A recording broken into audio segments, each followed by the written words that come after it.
selamat datang kembali di sesi pembahasan mendalam kita. Hari ini kita akan menyelami bab 4 dari buku Morgan Housel yang menarik banget, The Art of Spending Money. Judul babnya aja udah bikin penasaran nih. Everything you don't see, atau kalau di kita, semua hal yang tidak Anda lihat. Sumber kita kali ini benar-benar ngajak mikir ya, apa sih yang sesungguhnya bikin hidup ini terasa kaya dan ya memuaskan di luar angka-angka di rekening bank yang bisa kita lihat gitu. Kita akan coba bongkar bareng elemen-elemen penting dalam hidup yang ternyata nggak bisa gitu aja dibeli pakai uang. Siap nih kita lihat yang tak terlihat? Iya, ini pertanyaan fundamental memang. Bab ini menantang persepsi umum kita loh. Kita kan gampang banget ya terpaku pada metrik yang kasat mata. Pendapatan, aset, rumah besar, mobil mewah, gitu-gitu.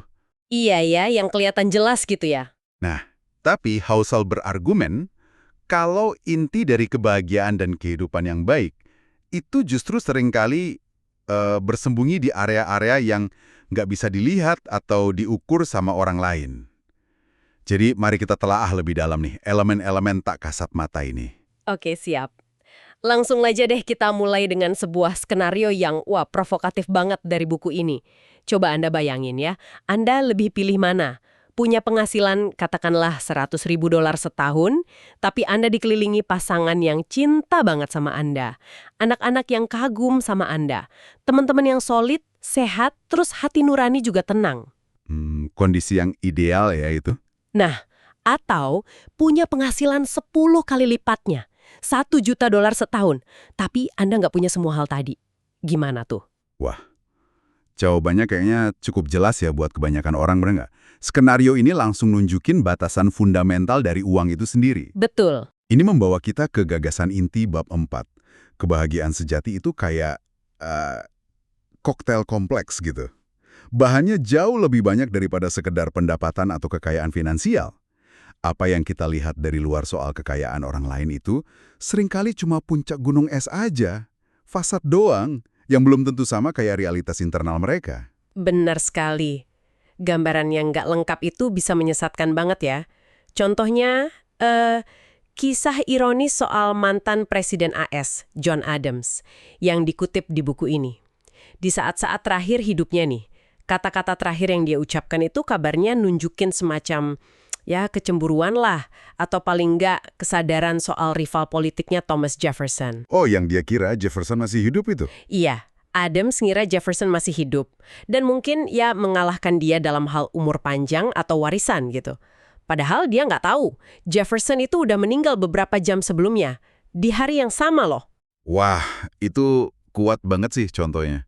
Menggambarkan betapa gampangnya kita ngebangun narasi atau ngerasa iri gitu ya, berdasarkan info yang nggak lengkap, atau bahkan salah sama sekali. Iya kan? Kita lihat sukses orang lain dari luar, terus asumsi aja mereka pasti bahagia banget. Padahal kita nggak tahu apa yang sebenarnya terjadi di balik layar. Nggak lihat pergulatan internalnya, ketakutannya, atau mungkin kesepian yang mereka alami. Benar banget. Dan ini bukan cuma soal asumsi personal aja loh. Buku ini juga nunjukin data yang menarik. Meskipun tentu perlu interpretasi hati-hati juga. Pas buku ini ditulis, disebutin ada 13 perceraian di antara 10 pria terkaya di dunia waktu itu. Angka yang cukup tinggi ya? Iya, ini bukan mau bilang kalau kekayaan otomatis bikin cerai ya. Nggak sesimpel itu pastinya. Tapi ini jadi ilustrasi yang cukup gamblang gitu. Ilustrasi bahwa kesuksesan finansial yang begitu jelas terlihat dari luar, yang mungkin dikagumi atau bahkan diirikan banyak orang, itu sama sekali bukan jaminan kebahagiaan atau stabilitas di area inti kehidupan lainnya, kayak hubungan personal yang sehat dan langgeng misalnya. Jadi tetap aja ada dimensi penting lain dalam hidup yang kayaknya nggak bisa dibeli atau diperbaiki cuma pakai uang ya? Persis. Ini menggarisbawahi adanya hal-hal tak terlihat yang krusial banget gitu. Nah, ini nyambung nih ke pemikiran berikutnya yang juga, relatable banget kayaknya. Pernah nggak sih Anda mikir gini, andai aja penghasilan gue naik 2 kali lipat, pasti hidup gue jauh lebih bahagia. Aha, sering banget denger itu. Ternyata, menurut buku ini, pemikiran kayak gitu tuh umum banget. Dan menariknya, muncul di hampir semua tingkat pendapatan loh. Orang yang gajinya $30.000 ngerasa butuh $60.000 buat bahagia. Yang punya $60.000 ngerasa butuh $120.000. Yang punya $1 juta ngerasa butuh $2 juta, gitu terus. Kayak target kebahagiaannya geser terus ya. Kenapa bisa gitu ya? Nah, fenomena ini kaitannya erat sama apa yang disebut psikolog sebagai ilusi fokus atau focusing illusion. Kita cenderung melebih-lebihkan dampak positif dari satu perubahan spesifik dalam hidup kita. Kalau di sini ya, punya lebih banyak uang terhadap kebahagiaan kita secara keseluruhan. Kita ngebayangin semua hal indah yang bisa dibeli atau dilakuin pakai uang tambahan itu. Tapi kita lupa ya memperhitungkan bagian-bagian lain dari hidup kita yang kemungkinan besar yang nggak bakal berubah. Atau malah kita lupa mikirin potensi masalah baru atau stres baru yang mungkin muncul bareng sama naiknya pendapatan itu. Tepat sekali. Kita fokus ke apa yang bisa dibeli uang dan secara nggak sadar ngabaikan apa yang nggak bisa dibeli uang. Kita juga sering lupa ngitung biaya tersembunyinya buat dapetin uang lebih itu. Kayak jam kerja lebih panjang, stres lebih tinggi, waktu buat keluarga atau hobi jadi berkurang. Jadi kita ngebayangin skenario ideal yang ya nggak realistis sebenarnya. Contoh ekstrimnya mungkin J. Paul Getty ya, yang dulu pernah jadi orang terkaya di dunia. Dia tinggal di kastil megah gitu, puluhan kamar. Kalau kita bayangin dari luar, wah hidupnya sempurna banget kali ya. Tapi ada wawancara menarik nih. Dia ditanya siapa orang yang paling dia irikan di dunia. Jawabannya bukan pesaing bisnisnya loh, atau orang lain yang lebih kaya. Terus apa jawabannya? Ini nih yang menarik. Getty jawab kalau dia iri sama orang yang lebih muda dari dia, yang lebih kuat fisiknya, yang lebih ceria pembawaannya, dan yang punya karakter moral lebih baik. Wow, ini kan hal-hal fundamental yang jelas nggak bisa dibeli ya. Nggak peduli seberapa banyak uang yang Anda punya. Bahkan orang terkaya di dunia pun ngakuin keterbatasan uang buat ngasih hal-hal yang esensial buat kepuasan hidup. Ini benar-benar bukti nyata ya, ada hal-hal fundamental tak kasat mata yang nilainya melampaui kekayaan materi. Iya, dan perspektif ini sejalan banget sama pandangan produser musik legendaris Rick Rubin yang juga dikutip di buku. Rubin bilang, kalau kesuksesan lahiriah, kayak ketenaran atau kekayaan gitu, pada dasarnya nggak ngubah siapa diri kita di dalam. Kalau ada semacam kekosongan emosional atau spiritual di dalam diri kita mungkin berharap pencapaian eksternal itu bisa ngisi kekosongan itu. Tapi menurut Rubin, itu ilusi. Jadi kalau kita ngarep uang atau sukses bahkan memperbaiki diri kita dari dalam, kita bakal kecewa gitu ya. Justru, kata Rubin, momen paling bahaya itu pas mimpi eksternal itu tercapai. Anda jadi kaya, terkenal, atau mencapai puncak karir, tapi perasaan hampa itu ternyata masih ada aja di situ. Nah, disitulah potensi keputusasaan yang lebih dalam bisa muncul, karena obat yang Anda harapkan manjur ternyata nggak bekerja. Serem juga ya mikirnya. Rubin bahkan bilang, sulit buat benar-benar depresi sampai impianmu tercapai. Begitu tercapai dan kamu sadar perasaanmu sama aja, nah baru deh muncul rasa putus asa yang sesungguhnya. Gitu katanya. Wah, dalam banget ya. Itu ngingetin saya sama kutipan lain dari Malcolm Forbes. Pada saat kita berhasil meraihnya, kita sudah bosan dengannya. Mungkin ada benarnya juga ya. Kadang proses ngejar impian itu antisipasinya rasanya lebih seru gitu daripada kenyataan pas tujuannya udah tercapai. Kita terlalu fokus ke hasil akhirnya yang gemilang, tapi lupa kalau perasaan kita sehari-hari mungkin nggak banyak berubah, atau malah muncul tantangan baru. Dan inilah inti argumen Housel di bab ini. Buku ini menekankan kalau bahan-bahan inti dari kebahagiaan dan kehidupan yang memuaskan, hal-hal kayak keluarga yang penuh kasih sayang dan suportif, kesehatan fisik mental yang baik, persahabatan yang tulus dan mendalam, tidur cukup berkualitas, anak-anak yang tumbuh seimbang dan bahagia, terus punya rasa tujuan atau makna dalam hidup. Itu semua hal-hal penting banget ya. Banget. Nah, semua ini adalah area di mana peran uang secara langsung itu terbatas banget. Maksudnya, uang nggak bisa langsung beli cinta sejati, atau kesehatan sempurna, atau teman sejati gitu aja ya? Persis. Uang mungkin bisa membantu memfasilitasi beberapa hal ini sampai batas tertentu. Misalnya ya, uang bisa bayar perawatan kesehatan yang bagus, atau memungkinkan kita punya waktu lebih buat keluarga. Tapi uang nggak bisa nyiptain hubungan yang hangat kalau fondasinya nggak ada. Uang nggak bisa jamin kesehatan kalau kita nggak jaga pola hidup. Uang nggak bisa beli teman sejati yang tulus. Anda nggak bisa mesen kebahagiaan keluarga dari katalog kan? Bener juga. Ini ngingetin ke analogi menarik dari Daniel Kahneman yang dapat Nobel Ekonomi itu, soal cuaca California. Orang yang tinggal di tempat yang cuacanya sering jelek, mungkin ngebayangin, wah senangnya kalau bisa pindah ke California yang cerah terus. Mereka fokus ke satu aspek ini, cuaca, dan mikir itu bakal ngubah segalanya. Tapi Kahneman nunjukin kalau nggak ada bukti empiris yang kuat bahwa orang California secara keseluruhan lebih bahagia daripada orang yang tinggal di tempat lain dengan cuaca yang ya kurang ideal gitu. Kenapa? Balik lagi ke ilusi fokus tadi. Ah, iya ya. Pas kita mikirin pindah ke California, kita fokusnya ke cuaca cerah. Tapi begitu kita beneran tinggal di sana, cuaca cuma salah satu dari sekian banyak faktor dalam hidup sehari-hari. Masih ada kerjaan, macet, hubungan, kesehatan, dan lain-lain, ya kan? Kahneman ngimpulinnya pakai kalimat yang kuat banget. Tidak ada dalam hidup yang sepenting yang Anda pikirkan saat Anda memikirkannya. Ini berlaku buat banyak hal, termasuk uang. Orang yang lumpuh nggak selalu ngabisin waktunya ngeratapin kelumpuhannya. Orang kaya nggak selalu ngabisin waktunya nikmatin kekayaannya. Sebagian besar waktu, pikiran mereka dipenuhi hal-hal lain yang sama kayak kita semua. Urusan sehari-hari, interaksi sosial, masalah kecil, kegembiraan sesaat. Jadi, pas kita ngebayangin betapa bahagianya kalau punya lebih banyak uang, kita sering lupa ngelakuin pengurangan. Kita lupa ngurangin faktor-faktor negatif atau netral yang kemungkinan besar bakal tetap ada.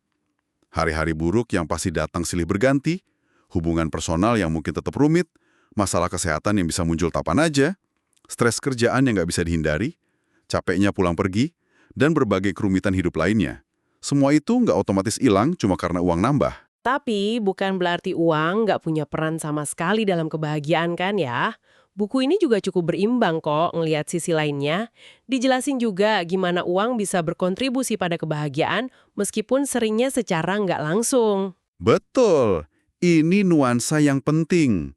Uang bisa jadi alat atau pengungkit buat nyiptain kondisi yang dukung kebahagiaan. Contohnya gimana? Punya rumah yang lebih besar dan nyaman, mungkin emang bikin Anda ngerasa lebih baik. Tapi mungkin kebahagiaan utamanya bukan dari ukuran rumah itu sendiri. Tapi karena rumah itu memungkinkan Anda buat lebih sering ngundang teman dan keluarga ngumpul. Ciptain momen kebersamaan yang hangat. Nah, kebersamaan itulah sumber kebahagiaan yang sebenarnya. Oh gitu ya. Atau contoh lain, pergi liburan ke tempat yang indah. Tentu pemandangannya bagus, bikin senang. Tapi mungkin bagian terbaik dari liburan itu adalah waktu berkualitas yang bisa Anda habiskan bareng pasangan atau anak-anak tanpa gangguan kerjaan atau rutinitas harian. Uang memfasilitasi momen itu, tapi bukan uangnya itu sendiri yang jadi sumber kebahagiaan inti. Anda nangkapnya dengan tepat sekali. Uang berfungsi optimal sebagai pengungkit buat kehidupan yang baik jika elemen-elemen inti kebahagiaan lainnya, kayak hubungan yang kuat, kesehatan yang kejaga, rasa punya tujuan, udah ada atau lagi dibangun. Kalau fondasi ini rapuh, uang seringkali cuma jadi penopang palsu yang nggak bakal tahan lama. Dan jangan lupa sisi lain dari koin ini. Selalu pertimbangkan biaya buat dapetin lebih banyak uang itu. Maksudnya biaya dalam bentuk apa nih? Biaya dalam bentuk stres tambahan, jam kerja yang ngorbanin waktu sama keluarga atau waktu buat diri sendiri, kesehatan yang mungkin keganggu karena tekanan kerjaan, atau nilai-nilai lain yang mungkin terkompromi demi ngejar target finansial. Kayak kutipan dari Taylor Swift yang ada di buku, penting buat fokus nggak cuma ke rasanya pas tujuan tercapai, tapi juga ke gimana cara kita mencapainya. Prosesnya, perjalanannya itu sendiri, sama pentingnya, bahkan mungkin lebih penting dalam menentuin kualitas hidup kita secara keseluruhan daripada cuma garis finishnya aja. Nah, ini dia nih, bagian yang menurut saya paling provokatif dan, wah, ngebuka mata banget dari bab ini. Buku ini bilang kalau sebagian besar dari apa yang bikin hidup kita baik dan berjalan lancar itu sebenarnya adalah hal-hal yang nggak terjadi. Hal-hal negatif yang berhasil kita hindari. Menarik. Bisa dielaborasi lagi maksudnya hal-hal yang nggak terjadi itu gimana? Misalnya gini, pertengkaran hebat sama pasangan yang berhasil diredam sebelum meledak. Penyakit serius yang nggak jadi nyerang karena kita jaga kesehatan, keinginan impulsif buat beli barang mahal yang nggak perlu, yang berhasil kita tahan, gaya hidup mewah boros yang nggak kita pilih buat jalanin, jadi kita terhindar dari utang dan stres finansial, kesalahan fatal dalam karir atau investasi yang nggak kita buat, penyesalan mendalam atas keputusan masa lalu yang nggak kita miliki. Oke, paham. Semua ini kan aset tak terlihat ya, yang kontribusinya buat ketenangan dan kebahagiaan kita tuh gede banget, tapi sering luput dari perhatian. Dan justru karena aset-aset penting ini seringkali tak terlihat, karena bentuknya adalah ketiadaan sesuatu yang negatif, kita jadi terlalu fokus ke hal-hal positif yang gampang dilihat dan diukur. Kita kepaku sama rumah yang kita punya, mobil yang kita kendarai, baju perhiasan yang kita pakai, destinasi liburan yang kita pamerin di medsos. Kita cenderung melebih-lebihkan kontribusi hal-hal kasat mata ini ke kebahagiaan kita secara keseluruhan sambil ngabaikan nilai dari bencana yang berhasil dihindari atau masalah yang nggak muncul. Contoh nyata dari perspektif ini datang dari kutipan Mark Randolph, salah satu pendiri Netflix. Pas ditanya apa pencapaian terbesar dalam hidupnya, dia nggak nunjuk kesuksesan fenomenal Netflix sebagai perusahaan raksasa global. Itu tentu bangga ya, tapi bukan itu jawaban utamanya. Terus apa dong yang paling dia banggain? Randolph bilang kalau hal yang paling dia banggain itu fakta bahwa dia berhasil ngebangun Netflix sambil tetap mempertahankan pernikahannya sama istri yang sama selama puluhan tahun, sambil mastiin anak-anaknya tumbuh besar kenal dia dengan baik dan suka sama dia sebagai ayah, dan sambil dia masih bisa luangin waktu buat nekunin minat dan hobinya di luar kerjaan. Wah, itu definisi sukses yang beda banget ya dari narasi umum yang sering kita dengar. Bener nggak? Definisi yang nekenin banget ke keseimbangan dan kualitas hubungan, ke bagian-bagian tak kasat mata dari kehidupan yang nggak bisa diukur pakai valuasi perusahaan atau jumlah kekayaan. Ini pengingat kuat sih, bahwa pas kita nanti lihat lagi perjalanan hidup kita, kualitasnya kemungkinan besar nggak akan terlalu ditentuin sama berapa banyak uang yang kita hasilin atau belanjain, tapi lebih ke kekayaan tak terlihat yang berhasil kita bangun dan pertahankan. Jadi, kalau kita tarik benang merah nih dari pembahasan kita soal bab 4, semua hal yang tidak Anda lihat, kesimpulan utamanya adalah bahwa kesejahteraan sejati, kebahagiaan yang mendalam dan berkelanjutan itu, melibatkan begitu banyak faktor tak kasat mata yang ada di luar lingkup uang dan kepemilikan materi semata. Yang ada di luar lingkup uang dan kepemilikan materi semata, apa yang kelihatan dari luar, kemewahan atau sukses finansial, seringkali cuma sebagian kecil aja dari gambaran utuh kehidupan seseorang. Ini benar-benar ajakan buat introspeksi ya, buat refleksi lagi. Apa sih yang sebenarnya kita hargai dalam hidup ini? Di luar hal-hal yang bisa dilihat mata telanjang atau diukur pakai angka di laporan keuangan. Nah, buat Anda, pendengar kami, setelah nyimak pembahasan ini, coba direnungkan, aspek tak kasat mata apa dalam hidup Anda saat ini yang menurut Anda paling ngasih kontribusi signifikan ke perasaan Anda soal kehidupan yang baik? Apa itu kesehatan Anda? Kualitas hubungan Anda sama orang terdekat? Ketenangan pikiran Anda? Rasa punya tujuan? Dan sebagai pemikiran penutup nih buat Anda bawa pulang dan renungkan lebih lanjut, kalau kita sepakat kalau kekayaan materi itu nggak otomatis sama dengan kebahagiaan atau kehidupan yang baik, terus aset tak terlihat apa? Mungkin hubungan yang kuat, kedamaian batin, kesehatan prima, tujuan hidup yang jelas, atau kemampuan nikmatin hal-hal sederhana yang lagi Anda kembangin secara aktif saat ini. Gimana kalau kita semua secara sadar mulai kasih perhatian dan usaha lebih buat ngembangin aset-aset tak terlihat ini? Kira-kira gimana ya hal itu bisa ngubah perspektif Anda soal peran uang dan cara Anda gunainya buat nunjang kehidupan yang Anda inginkan? Pertanyaan-pertanyaan yang menarik banget buat direnungkan, bukan? Semoga pembahasan kita kali ini ngasih perspektif baru ya buat Anda. Terima kasih sudah menyimak. Sampai jumpa di sesi pembahasan mendalam berikutnya.